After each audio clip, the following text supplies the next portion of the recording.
Do it in a way that will invite people to carry on watching. Hello, and welcome to Rock and Roll on Action, the show where we take a random year and we discuss one film and one album from that year. I'm JJ, I'm a filmmaker who loves music. And I'm Sean, I'm a musician who loves films. And this is our show. I can't do it in an inviting way. I really can't. I think whenever I start speaking, people stop and people close it.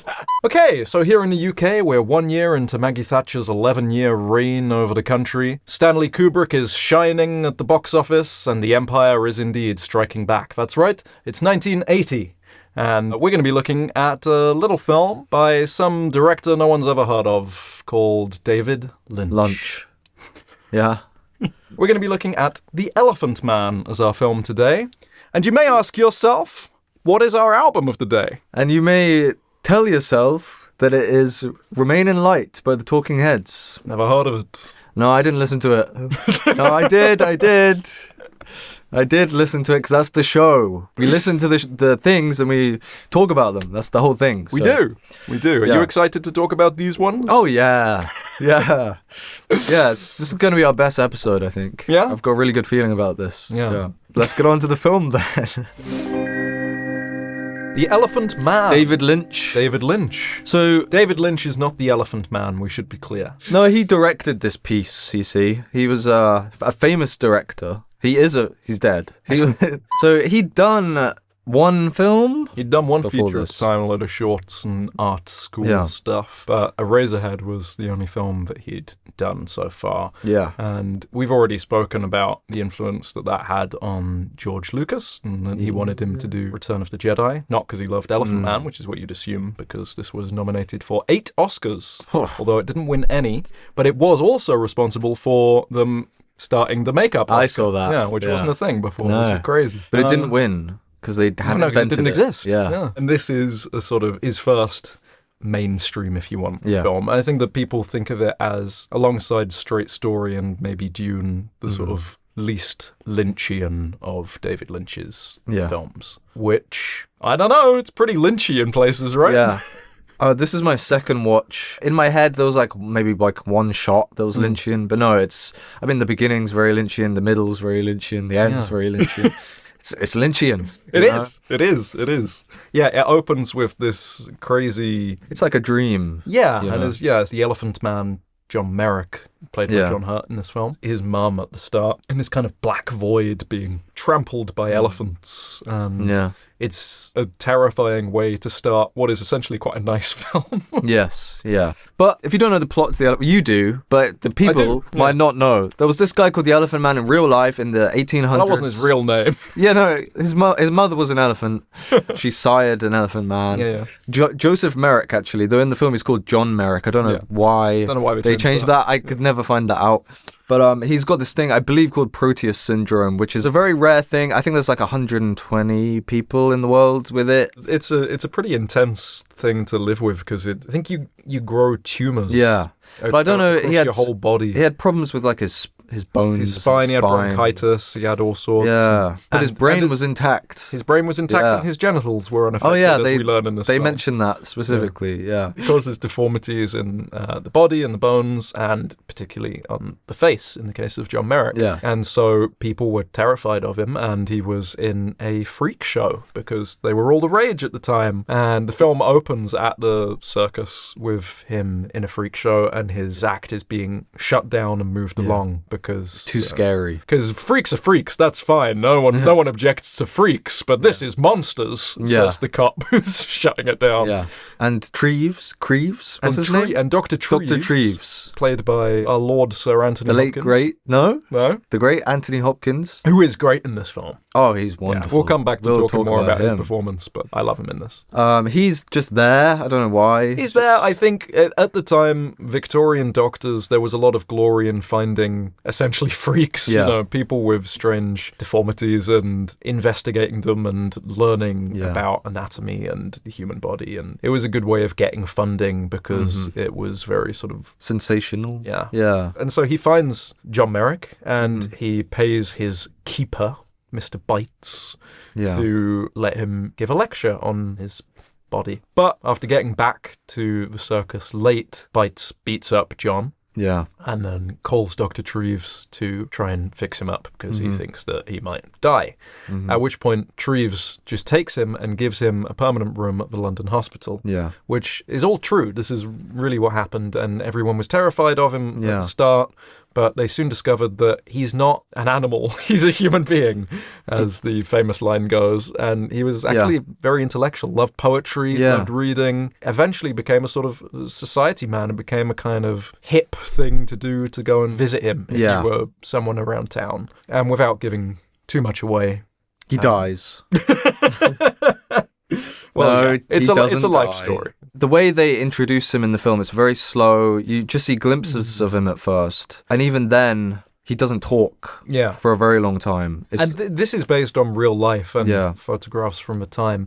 He wore this sack over his head with a little square cutout for his eye. And I know that that's real life, but what an iconic image that is. It just reads so well on screen. It looks amazing. I know. But I did think he wears the sack again years later, and I was thinking, is that the same sack? Or, it must smell. Did he just make one identical? Yeah. I don't know. I reckon it's the same one. He kept it in the cupboard, But it's all shot in black and white, and it was produced by Mel Brooks, comedy legend. Still alive, somehow. Yes, doing Spaceballs 2 at the moment. Yeah, and if he's died just before this comes out, we'll also say, and he died recently. As we got options. Yeah, it's good, He'd only done comedies, right? Yeah, and his name is not actually at the start of this film. It says a Brooks film production.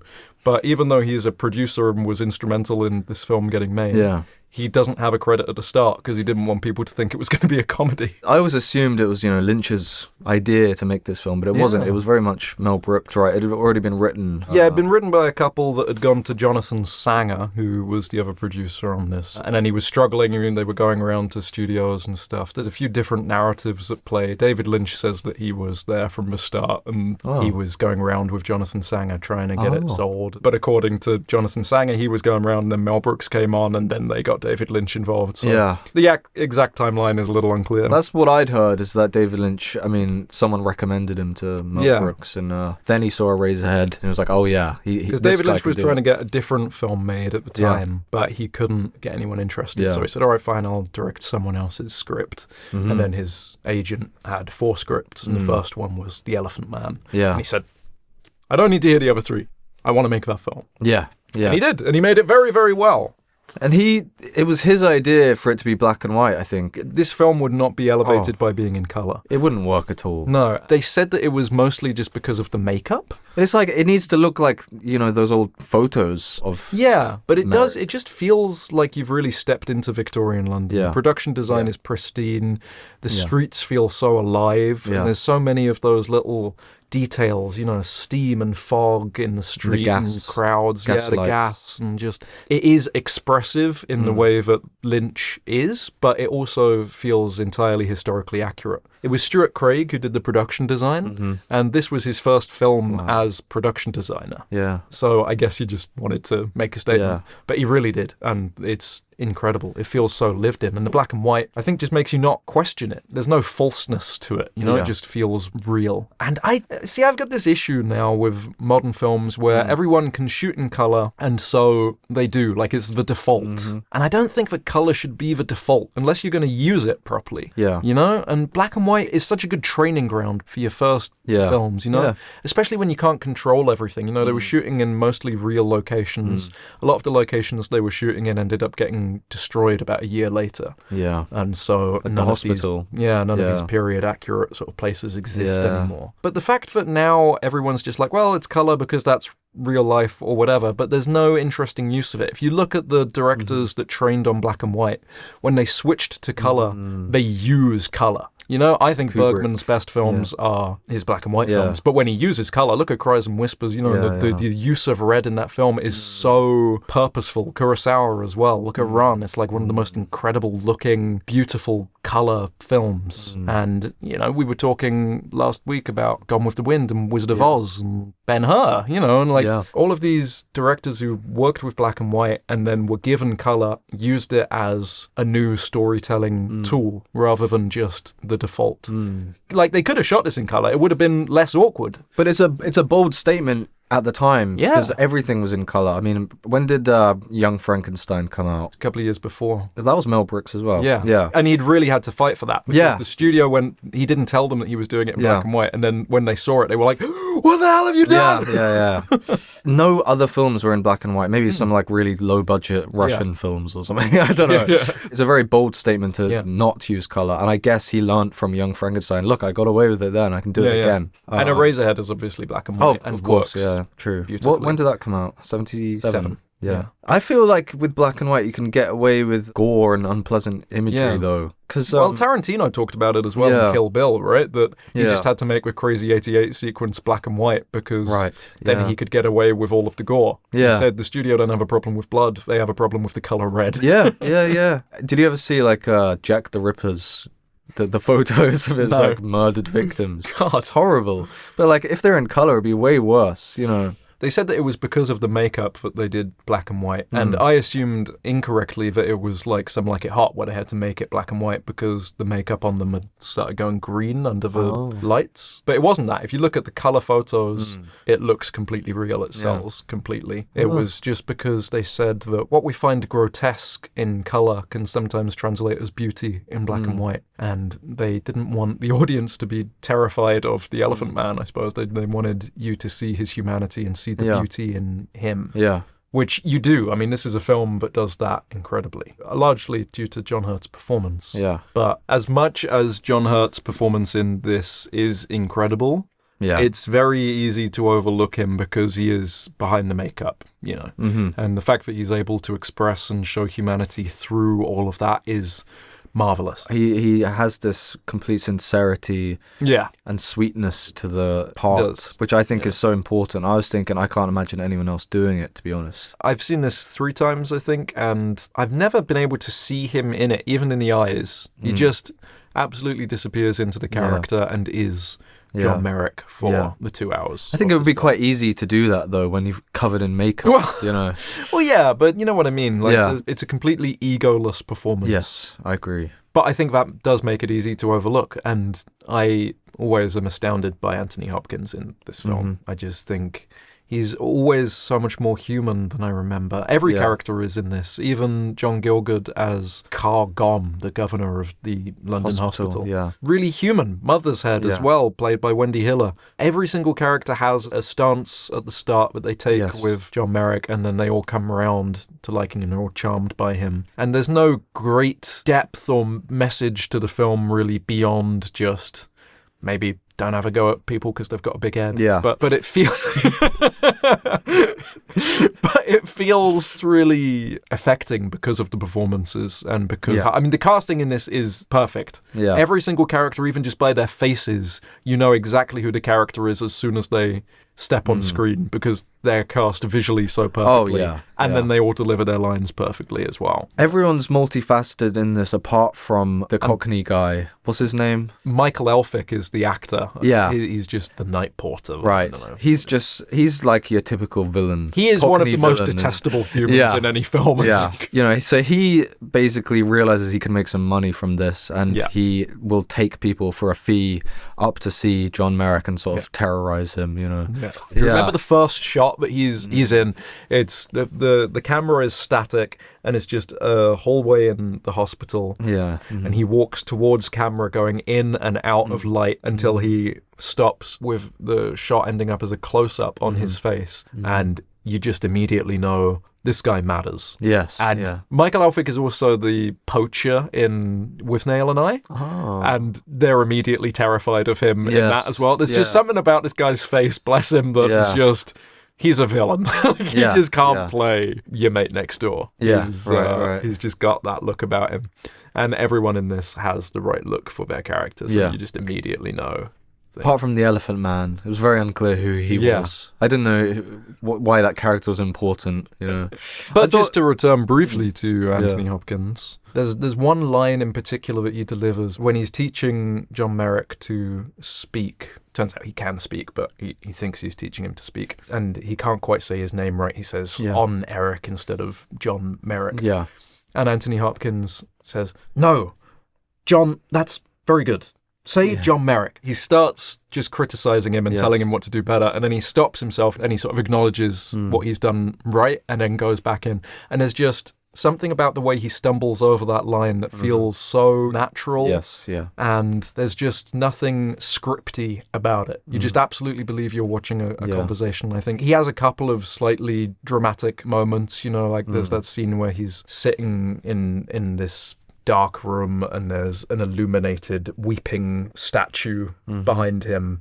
And it's just like the lights of his eyes, and he's asking his wife if he's a good man or a bad man. It is dramatic. It's kind of scripty. But the way that he sells it, you just believe in his character 100%. I think if this film has any sin, it's maybe just that Anthony Hopkins as Dr. Treves is more human than the Elephant Man. Like, he is really who the film is about in a way. Yeah. It's him grappling with the morality of saving this man from a life as a freak sideshow and then essentially putting him back on display, but on a much grander platform. Yeah. The film doesn't necessarily take a moral stance on that. I worry that they're humanizing people too much in this film. I'm thinking maybe I just have a twisted vision of what Victorian times were like, but I can't imagine that people actually would humanize John Merrick, really. Anne Bancroft, of course, we should talk about. Yes, and Bancroft. The character she plays is basically herself and the role that she played in getting this film made.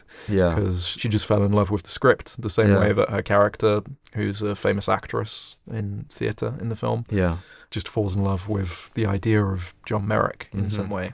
And the big finale of the film is that she invites him to the theatre and he gets to see a play for the very first time. Yeah. I wish I knew what the play was that it looked like a ballet to me. It's a lot of dancing around in costumes. Like a David Lynch dream sequence. Yeah, and everyone claps him at the end, which is very sweet. It is. He essentially gains over the course of the film everything that he ever dreamed of having. And the two things that he can't ever do are sleep normally, because his head is too heavy and he will suffocate and die if he sleeps on his back. And he can't meet his mother again. And so he's really fulfilled every other dream that he ever wanted. And prior to this final point of the film, he did reach a peak of happiness, and that immediately fell down. That was the night he got kidnapped, when he was finally accepted by the hospital and given a permanent residence. And then it was all stripped away. So I think that maybe he just reaches this peak of happiness and he's just like, well, it's all gonna go wrong again or something, and the only two things that he has left that he really wants to be able to do in life are to sleep normally and see his mum. And so if she is dead, which I think is kind of unclear, then I guess it's a way of doing both. He just lies down and accepts that he's going to die. Do you think his mum could have just left him because of his deformities, you know? Do you think he has a skewed perspective of Maybe. Of her? I mean, he talks about her with such reverence and love that it breaks Treves' wife down to tears. Yeah. Which is a thing in this. She breaks him down in tears earlier by being kind to him. It's sort of, I don't know if it's a comment on how cruel the world is that, you know, mere acts of kindness are so alien to people that they just cry. Yeah. But it's a very emotionally driven film. I think that's the thing with Lynch. I think that's where the Lynchian stuff really shines through, because it's a plot film. You know, it's a life story. It's about the story and the plot. But with Lynch, I always think of that Hitchcock quote where he said that he hopes one day they'll be able to invent a keyboard that he can just play a note and that note is an emotion that he can make people feel. That's all he cares about. He didn't care about telling stories. That was just a way of making people feel and being in control of them. And obviously he's a weird control freak. And I think Lynch has that keyboard. Yeah. I think that none of his films you really need to pay attention to the story. You can just watch them, let them wash over you, and you will feel everything he wants you to feel exactly when he wants you to feel it. He's very in control of the emotional flow of the film, and his sort of pauses to focus on weird industrial imagery. Oh, it happens all the time. Yeah, and, you know, like the creaking of metal before the bell tower chimes and things like that. There's a lot of steam. Steam, factories, just dark drones underneath scenes that just give an unsettling feel to things. But then the elatory music under every time they talk about art, they talk about the theatre, he goes to the theatre, they quote poetry or the Bible, and the music swells. It's the only time it ever does, into these beautiful melodies. And in other scenes, it's quite disturbing. You know, it's either circus music, like at the start, or when he's being tossed around by the intruders in his bedroom. That's really disturbing, that scene. Just this loud, almost deafening circus music. Lynch is an artist. Mel Brooks said that he's the truest artist he ever worked with, that the moment he met him, he just knew that what he was going to get out the other end wasn't just a film, it was going to be a piece of art, and it is. And this was actually my first ever exposure to David Lynch. When I was about 9 years old or something, I was flicking through the channels on the TV, as you do. And it was the scene where he's chased down by the mob at King's Cross Station and ends up in a bathroom and shouts, "I am not an animal, I am a human being." And it's the most iconic scene in the film. It's the bit everyone knows, everyone's seen. And that was just the bit that was on telly when I flicked over. And because it was black and white, I was just like, this must be some cool old 50s film or something. And I just remember logging it in my head even when I was that young. I was like, this is something I've got to watch all the way through. This. And I didn't know what it was. I didn't know if it was a monster movie or if it was, what it was at all. But it just seemed like something I wanted to watch. And I always think it's kind of nice that the first exposure I had to Lynch was such an iconic scene. It sort of feels like life bookmarking it in my brain as when you first saw him and his art. Obviously then I've gone back and watched all of it, and I love him enormously. And when I found out that he died, this was what I watched to... Oh, really? Yeah, to sort of honour him. I was on set at the time. Yeah. And I remember it just... it was a real gut punch. Yeah, it just really... ruined my day completely. Yeah. I looked at my phone just briefly and I saw that headline and I just stopped, and I remember I just went completely silent, and the model I was working with said that she thought that a family member had died when I said it was David Lynch. And I said it was a family member that died. It feels that close. He's such an empowering artist, I think, because he makes you just want to make what you want to make in the way that you want to make it for the people who get you, and it doesn't matter if, 99% of people don't care. You just make what is in your heart, I think, and that's what he always did right from the very start. And it shines through, and it works because it is so uncompromising in vision. He's kind of like the one avant-garde director that has been allowed to enter the mainstream in a way, though. Absolutely. His films just must capture people somehow. They do. Yeah. He's had a huge influence on me as well. I mean, one of my favourite films is Mulholland Drive. Actually, this is one of my favourite films as well. Yeah. He just seems to be able to capture these moments that I haven't seen anyone else be able to do. And the problem is, if you try and do something like this, people would say it's Lynchian. Yeah. Now he's gone. We can't make anything like this again. But I think for me, it's the way that it inspires you, not necessarily to make something like him, but just to make something for yourself. Yeah. On a big scale. But even just his visual imagery and his obsession with machines, and I can't really explain it in words. He just understands something. Yeah, there's a sort of a deeper truth to everything in his work. Yeah. It speaks for itself. It does, yeah, and he refuses to explain his work. Yeah. And that's the thing I was kind of saying, is that, even if you don't watch it with a keen eye to trying to understand every minute detail, you'll just feel it. Yeah. If it's just there in front of you, you're gonna feel it in your chest and in your stomach.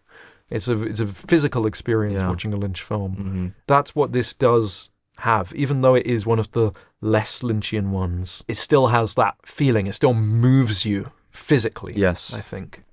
So this film did pretty well. It was critically well received. Critically lauded. 8 Oscar noms, no wins, but Roger Ebert hated it. He hated every Lynch film. He liked all the sort of Elephant Man stuff. He just hated all the Lynch stuff. Yeah, he says, Lynch. It's got this weird opening where she is raped by elephants or something. I don't know what's going on. And then at the end, his mum becomes the Star Child from 2001. Yeah. Stupid. Yeah. It's quite a beautiful ending, I think. He drifts off into sleep, and then the stars, and then he sees his mum mother. Talking. Yeah. She says, "Nothing will die."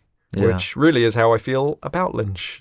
It sort of feels like David Lynch is actually resurrected through watching his films. Yeah. It sort of feels like you've got him there with you. There are sort of personal artistic statements. It's pure feeling and emotion. It's like Rothko, it's like just doesn't have to be a thing. It's just evoking emotion. It's something within us. It's something, and it makes me feel, and very few films honestly make me feel, but all of his work does. Disgust or discomfort or elation or love or fear or sadness, horror, all at once. You know, he can do it all and controls the viewer in a way that I don't think anyone else can. And that we should just, we've touched on it, but the makeup is incredible, obviously. They got the real plaster cast, his death mask, on loan from the museum so that they could get it as accurate as possible. Right. David Lynch originally had an idea for how he wanted to do the makeup, and then when they tried to do it, it didn't work. So they went and they got Chris Tucker, who was kind of considered the best of the best at the time, even though it was at the same time as Rick Baker, who's the real best of the best. And they got him to do it. He didn't want to do it. He was working on 5 things already. They took him to the museum. They showed him the skeleton. They showed him the face mask and all of this. And they convinced him to do it.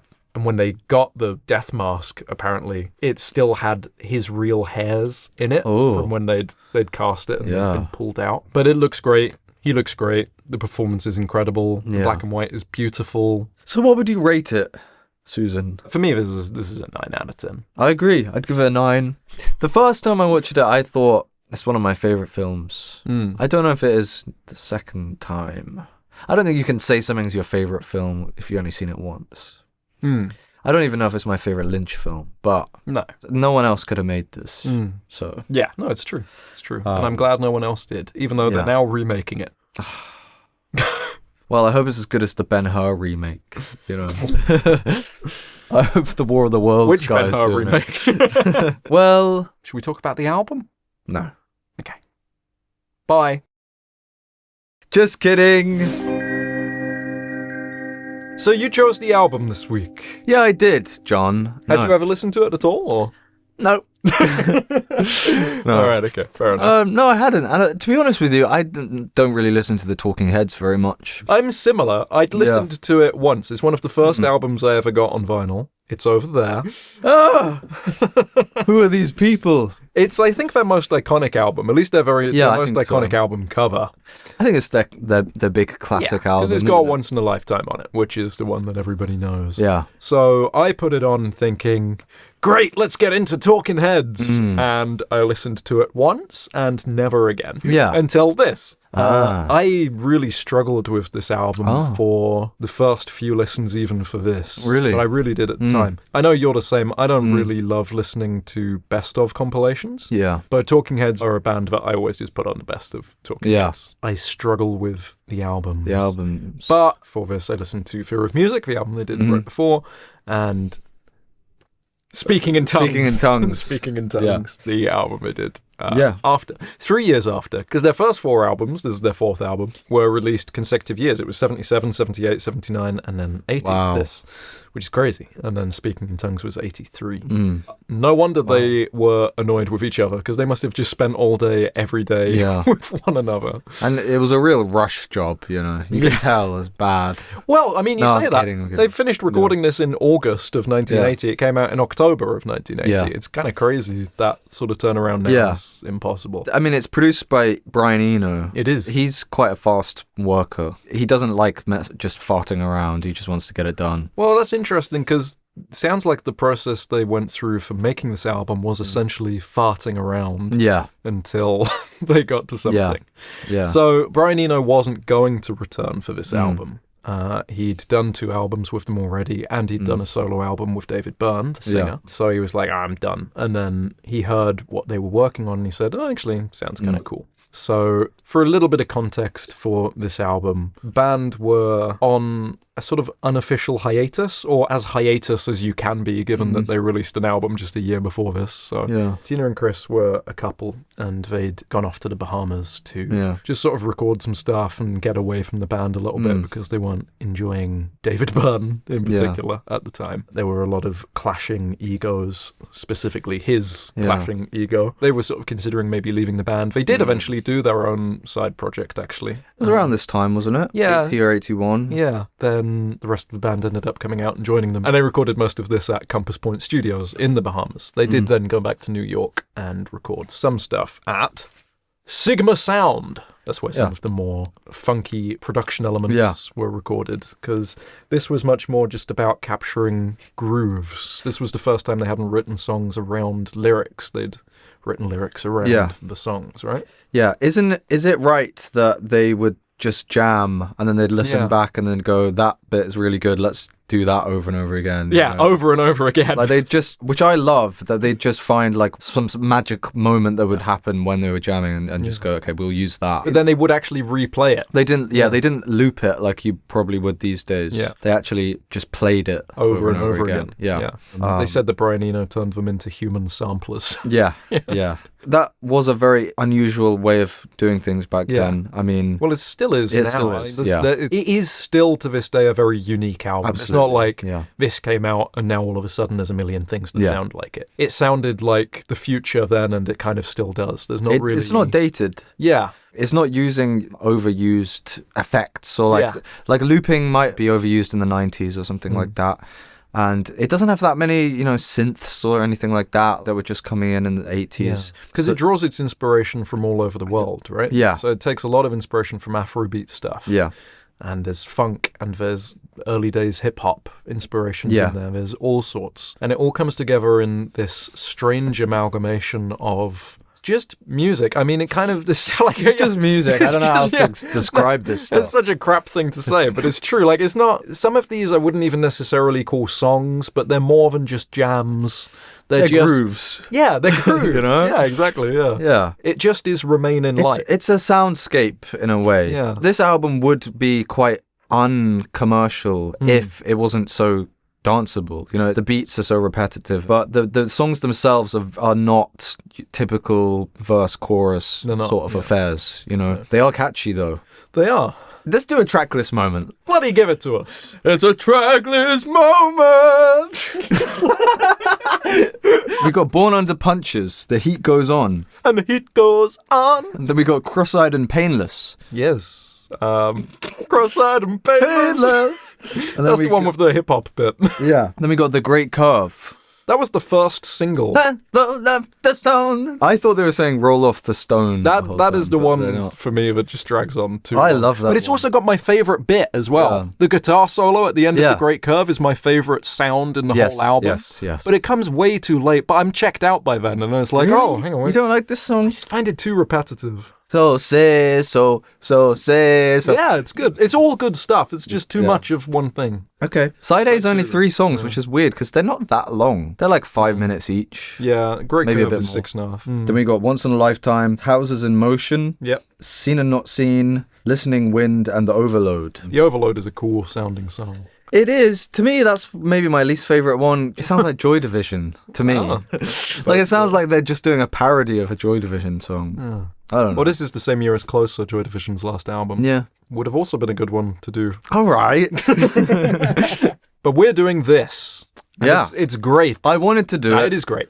I've really gotten into it. I'm glad that we did it, actually. To me, it was an excuse to check out the Talking Heads a bit more, because I like them, but I've never really done a deep dive. So it was fun to listen to this album. I mean, I like Brian Eno a lot. Yes. Especially his early stuff, where he actually sings. His first album is brilliant. I love that album. And I love his stuff with Roxy Music. And I think he did influence, not just in terms of the musical side, but also in terms of the lyrics. Brian Eno always said it's about the sound of the words, not about what they mean. Yeah, and this album is absolutely that. They were inspired by that, I think, with slightly more abstract lyrics based on what sounded good. But I do think that's why Once in a Lifetime is the one that stands heads and shoulders above in terms of their legacy. There will be many people watching this or listening to this who've never listened to this album in full. I don't think there's a single person who hasn't heard Once in a Lifetime. Let us know. Let us know. If you haven't. because it just is so iconic, but it's also much more vocal forward, and it is just lyrically so hooky. Anyone can pretty much sing along to it or have fun with it. It's kind of a little bit funny and arch. And the video's funny as well. Yeah. It's very Talking Heads, but it also has much more commercial potential than anything else on this album. Yeah, it's interesting because I think that's also a song that they just had the backing for first, and they wrote the lyrics later or sung it later.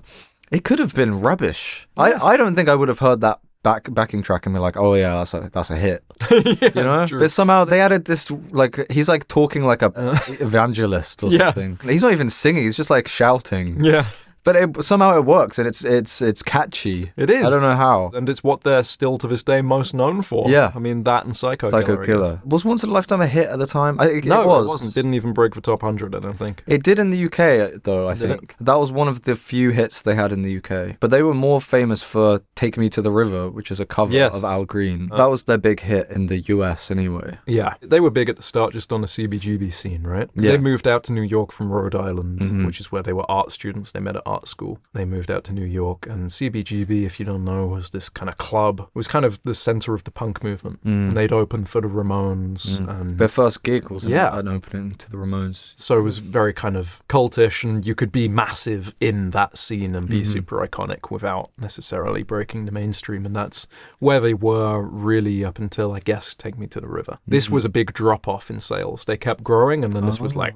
Brian Eno, even on his own, is like so iconic these days. Like, how could he be releasing stuff that isn't selling? Yeah. Considering how much influence he's had. Yeah, especially this is the same time as Heroes. Yeah. It's the same with the Velvet Underground in a way. Like, the amount of influence they've had, you'd think they were huge. Yeah, but they weren't. No, some of these things just take time. Yeah. It is the sort of thing that you kind of have to get to know. My gateway into Graceland, one of my favorite albums of all time, Paul Simon. But it was listening to You Can Call Me Al and thinking, that's funny. I thought of it as just like a joke song, basically. Yeah. But then the more I listened to it, I started to appreciate it genuinely and musically. And then I was listening to the album, and I absolutely adore everything on that album. And I think Once in a Lifetime is maybe the You Can Call Me Al of this album. Is sort of, you listen to it and you're just like, that's kind of funny, you know, and then you put on the rest of the album. It used to feel like it just sort of stood out like a sore thumb to me. It was just a load of stuff and then Once in a Lifetime. Listening to it now, it does feel like it fits on the album. It is just that the vocal is more central to it, whereas everything else, it's more of just a percussive element, I suppose. I think that works as a gateway, but I don't think that this album is a gateway into Talking Heads the way that people say that it is. People say, if you want to listen to Talking Heads, listen to Remain in Light. I think it's going to put you off. They've got more commercial albums. Like what? All of the others, basically. Even the bad ones. I haven't listened to the bad ones.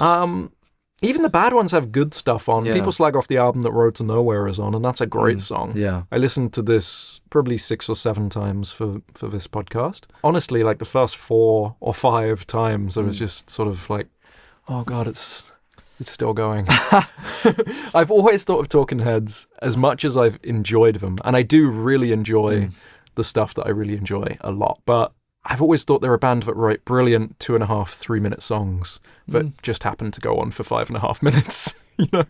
This is crazy. This is not how I see them. I mean, I really loved instantly the first few songs on this album. Like, I love them at the start, and then they just go for too long, I feel. I've been listening to lots of jazz recently, and they're all like 12-minute songs. Yeah. So now, when I listen to this, I'm like, the side's already done? Like, what the hell? It feels really short to me. I'd happily have most of these songs go on at least double, you know? I mean, I feel like for the 3rd week in a row, we're going to be talking about jazz mentality and methodology in terms of the way that it's constructed. It's not a million miles from the Black Country New Road album that we were looking at, you know, and we looked at Kind of Blue last episode, which again is sort of improvising and finding the song in the thing, and that is what they did really for this. You could argue that this album could have been the Kind of Blue of rock music if everyone else followed along with this. If this could have been so influential, it could have been the future of rock. People are like, okay, we don't need to do chord changes anymore, because a lot of this, I mean, there are chord changes, but they're simple, and quite often the basic bass and drums or whatever, it stays the same throughout the whole song. that could have been the beginning of something. I mean, electronic music and stuff like that kind of went that direction as well.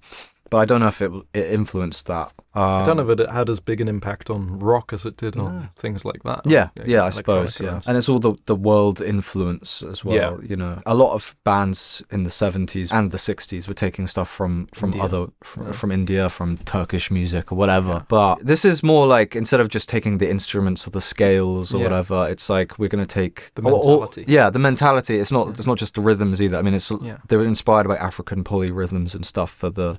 Yeah, what are polyrhythms? So a polyrhythm is kind of, well, it's like two conflicting rhythms happening at the same time, or more than two. Yeah. The bass and guitar parts are quite often doing their own separate rhythms that kind of conflict with each other. Right. I think they got that from African music, really. But it doesn't sound African. You know? No, yeah. I mean, you can hear it if you know to listen to it, but it's not something on a first listen that I was like, this sounds... like Afrobeat. Yeah, exactly. It doesn't really, but it also then seems really obvious once you know that influence.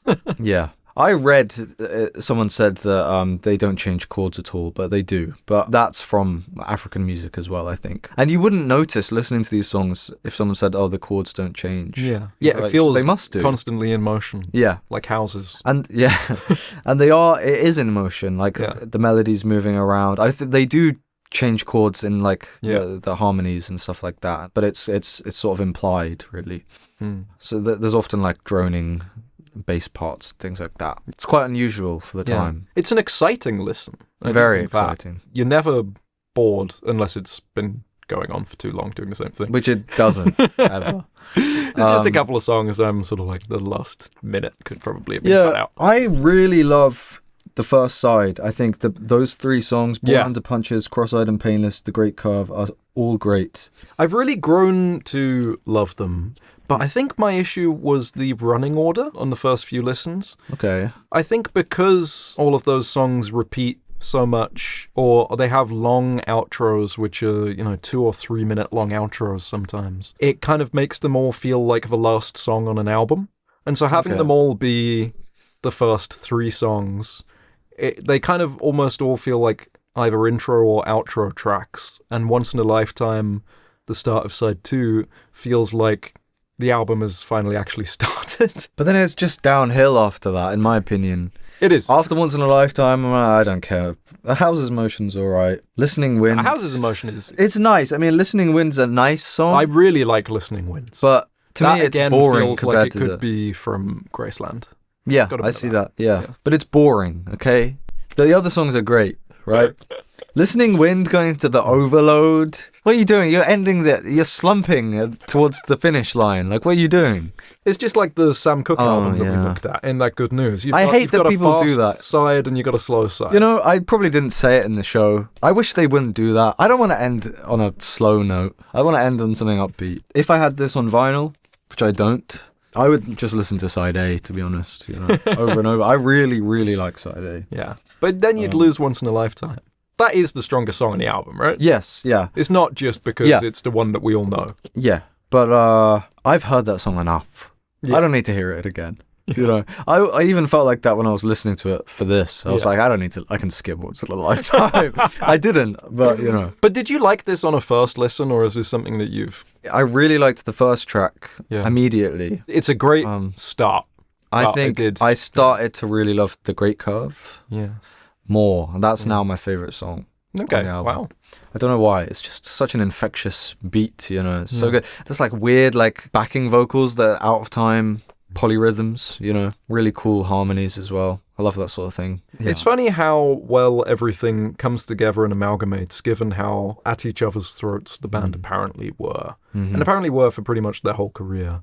They all were struggling with David Byrne's ego, and you can even see on that album, you can tell that's a first pressing because the credits are All songs written by David Byrne, Brian Eno, and Talking Heads. They don't even bother mentioning the rest of the bandmates on all future pressings. Yeah. They kicked up a fuss, and it's got all of their names. Does that mean David Byrne would get double the royalties because he's in David Talking Byrne Heads? And he's in Talking Heads. I don't know. It might be something like that. I wouldn't surprise me. Crazy. But it seems silly when there was already that conflict going into it to then do that. It seems like he doesn't care. I mean, I know he's got Asperger's, so I don't know if he just wasn't aware that he was hurting their feelings. I don't know. I've heard he cycles everywhere.